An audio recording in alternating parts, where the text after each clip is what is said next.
turn that down to 1.4.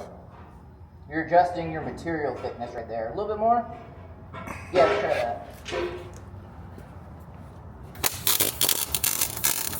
Perfect.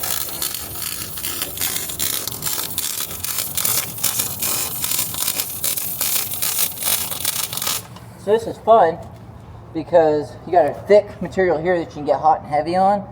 You got a not thick material right here, so you can't weave across it. One side can handle the heat, the other side can't. You just blow yourself out. So I'm just gonna build up my weld bead side to side until I can bridge it together without having to do a real gnarly weave or, you know, something sketchy.